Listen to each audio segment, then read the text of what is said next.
and welcome to our second week of the playoffs football pick show. I'm your host, Jason Schmitt. Joining me, like they do each and every week, are Keith Dunlap and Scott Burnstein.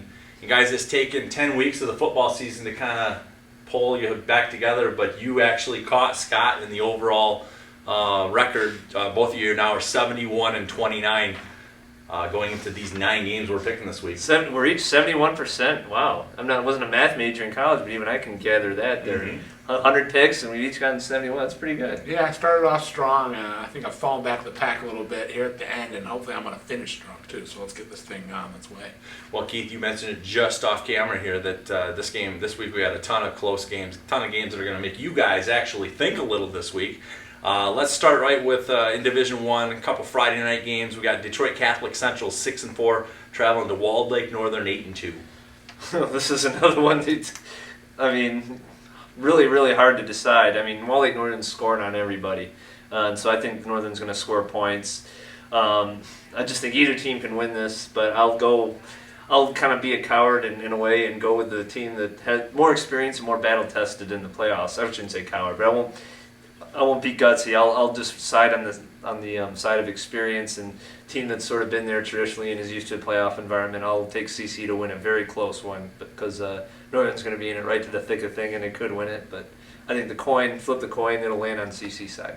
I've been riding the Northern bandwagon big lately, and I'm going to keep them as my team of destiny. I'm not going to falter, even though they're going up against, the big bad CC Shamrocks. I'm going to say the Northern Knights get this win, keep Upset City, Upset City, AK Walled Lake right now, in a fervor. First time they ever won a league, first time in the playoffs, first time they won a playoff game, first city title. Just so many accolades for those guys.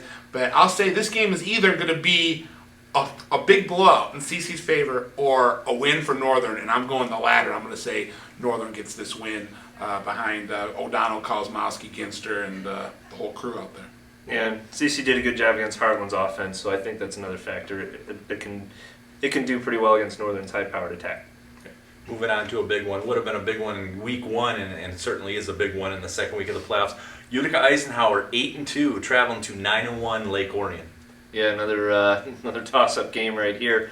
Gotta like Utica Eisenhower's strength up front. And, David Curley, for example, he's a Division I prospect and player along the defensive line. But I just going to take Lake Orion's diversity on offense, just the speed and just the way they can score points, and the defense is playing real well. So I think Lake Orion will protect home turf. I'm going to say this game's going to come down to the matchup between Ike's senior quarterback Joey Zarafa and Lake Orion's tenacious twosome on defense. You got Derek Williams, stud linebacker, in the middle of that defense, and then Nick Booker back in the defensive secondary that I think that the Dragons and Team Bell are going to use to neutralize Zarafa, and that's going to be the key matchup that decides this game. And I'm going to say Lake Orion sneaks past Utica Eisenhower. I'm going to say 27-23. All right, moving on to Division II, we got a trio of games, very good games. Couple county matchups, but the first one is not. Walled Lake Western 8-2 having to travel up the road to Fenton 9-1. Sort of in the county. Fenton's close. It's on the border. Fenton surprised everybody, I think, with the way beating Harrison last week. But upsets get a little harder to pull off as the state tournament progresses, and I think Western's going to have the answer of this game. Just like last week, Kyle Bambard will come up clutch when he has to. Josh Jones will be a thorn in the side, as he has been all year in the defensive backfield. So look for Western to go up there and win. Western's going to get this win. I think they have a really good chance of getting back to the Final Four. I'm excited to see that matchup against either Rice or Oxford in the next round. But I will say that a key to this game is going to be a guy. I love when I see players, prepsters, that are stars in one sport and then maybe a second sport's their secondary sport, but then all of a sudden they blow up in that sport too. And that's what you're seeing with Nick Heglin, wide receiver for Walled Lake Western. He stepped into Cam View's position there. View was at Latch and helped him go to the Final Four, and he's just really come on really strong late in the season. Had 2 big touchdowns, the game winner last week, as well as another 70-yard bomb. And over on the baseball diamond, he had close to like 600 last year, which is just ridiculous. One of our best hitters on the baseball diamond. So I'm going to say between Heglin and quarterback Kyle Bambard, like Keith says, they're going to hook up for another couple scores, and Western's going to get this win. All right, you already dropped the next game on our list here. Oxford 7-3 traveling to Birmingham Brother Rice in a game that will be Saturday at 1 p.m. Yeah, at Berkeley. Oxford's not going to be intimidated at all, so they're not going to lose this game based on intimidation. They're just going to lose it in the fact that Brother Rice has a little too much talent, and Brother Rice is going to move on into the regional final. Great, matchup of coaching titans. Bud Riley at Oxford, Al Fracassa at Rice, a tactician's dream. We talked about it in MIPrepZone Weekly after the Oxford win over Seaholm. But this game's coming down to the very end, and I've said it before on here, I'm going to say it again. The A-Train, Jason Alessi, junior kicker for Brother Rice, is going to kick a game-winning field goal in the fourth quarter. I think I predicted him to do it, and he did it like a week or two after I predicted him to do it. But this week he's going to do it against Bud Riley. I don't know if it's going to be a last-second one, but it's going to be one in the fourth quarter that's going to get this win for Brother Rice. All right, and the last of our Division II matchups, we got Southfield 7-3 traveling to Oak Park 8-2 at the game which will be played at 6 p.m. Friday night. Always hard to beat a team twice, especially after the first game went in overtime. So even though this game's at Oak Park, Southfield, more battle-tested playoff team, and Southfield's going to eke out a close one and get a little bit of payback against the Knights. I think the stability at the quarterback position at Southfield over the kind of three-quarterback system they've been running the last couple weeks at Oak Park, even though it was successful against Cody, I think that's going to prove the difference. And Trey Walton in those Southfield Blue Jays, who's playing just a great quarterback right now, and then that defense led by guys like Jordan Cry, who had the game-clinching sack last week, Lawrence Marshall up front, Jeff Madison, Willie Duncan, Mark Lincoln, and Jacob Stutter in the secondary. Southfield's going to get this win. It's going to be narrow, though. Okay, that's 5 down. We got 4 to go. We'll get to those right after this break. Hi, Harry Glanz and Dan Burke for Capital Mortgage Funding. The new government expanded programs are now available.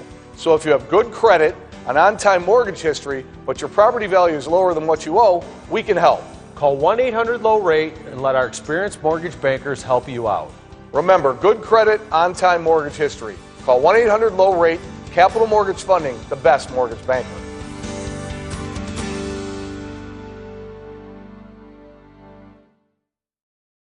Spirit Wear, screen printing and embroidery in Rochester Hills, family owned since 1999, specializing in team apparel, corporate apparel, varsity jackets, logos, design services, and more. Spirit Wear, fast turnaround, great prices, no screen charges. Come see us today. All right, welcome back. We got 4 more games to go, guys. Let's start right back up in Division III. We got a local, county matchup. We got Auburn Hills Avondale 9-1 taking on Orchard Lake St. Mary's 8-2 Saturday at 1 p.m.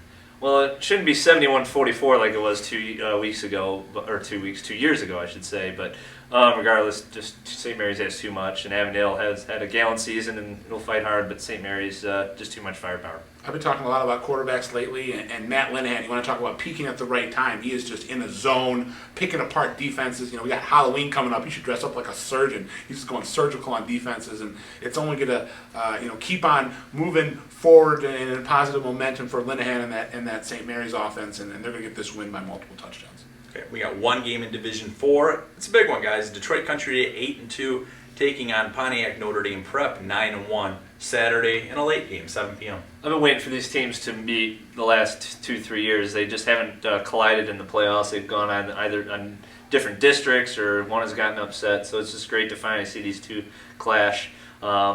Richie Wilson, Jeremiah Johnson, two of the better running backs and two better juniors in general in this area. So they're going to go head-to-head. And ultimately, I think Country Day has a little too much balance and will win a close one at Notre Dame Prep. But this wouldn't surprise me if it went the other way. This is going to be a battle. I'll pick the upset. I'll say Notre Dame Prep wins this game. It's just kind of a last-minute decision by me. I didn't even know until we just started shooting this who I was going to select. But after some, nice thought process over these last couple of minutes, I've decided that the Notre Dame fight, because this game is really, as Keith says, it's a flip of a coin, really. This is so well matched. Two great teams in some of the lower divisions or mid divisions. But I'm going to say behind new quarterback Brendan Newvine, Jeremiah Johnson, and Anthony Gunn, their star sophomore wide receiver, they pull this upset and take down Country Day, who I think a big factor is going to be Richie Wilson, and obviously he's coming back. This will be his first game back in 2 games, or where if he has any effects of rust from sitting out the last couple of games, and I think that could be a factor in Jeremiah Johnson's favor because he's got a lot of momentum going forward.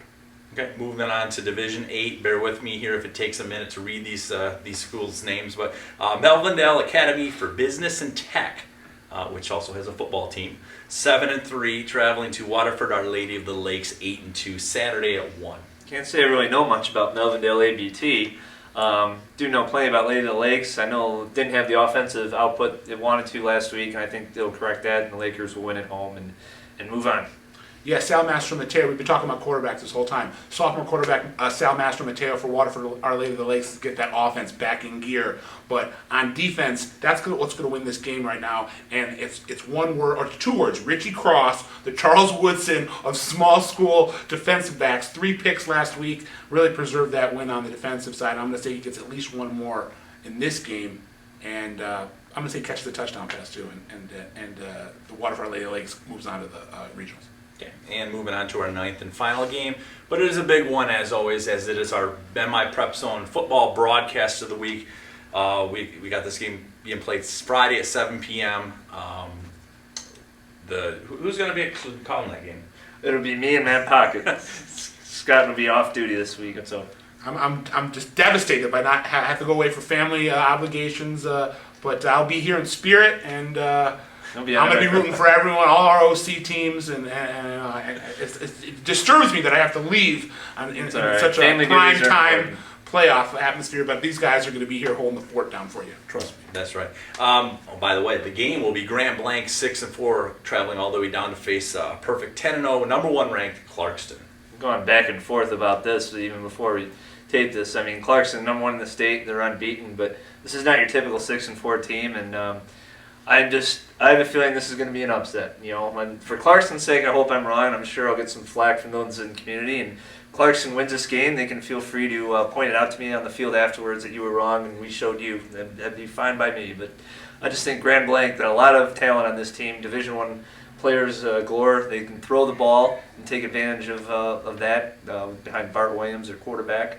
And defensively, the defensive line, this is one unit that can stand up to Clarkston's big, massive, mobile offensive line up front. Because with Luke McClain going to Pittsburgh, Dan Davis going to Toledo, that's 2 Division I defensive ends Blanc has, and Blanc will find a way to somehow neutralize Ian Erickson a little bit and enough to go ahead and pull off an upset. I give Keith a lot of credit. That's really going on a limb. I will go the other way direction, and I'll say just destination Ford Field for this Clarkston group. I really think that this group's going to right all the wrongs of the previous groups that failed to make it to Ford Field, and I really think this team's destined to go to Ford Field, although Blanc is one heck of a team, and I expect this game to be close. All right, Keith. Well, it should be an exciting night for you in the press box up at Clarkston after having picked this upset. But hey, kudos to you for taking a stand. Hey, maybe they'll be used as motivation and it'll help them. After what I picked last week with South Line East Cole holding it close over St. Mary's, which I was wrong, then any pick is possible. I'm providing Clarkson bulletin board material. There you go. They'll thank me. So. There you go. All right, thanks for joining me, guys. Thanks for joining us. We'll be back next week.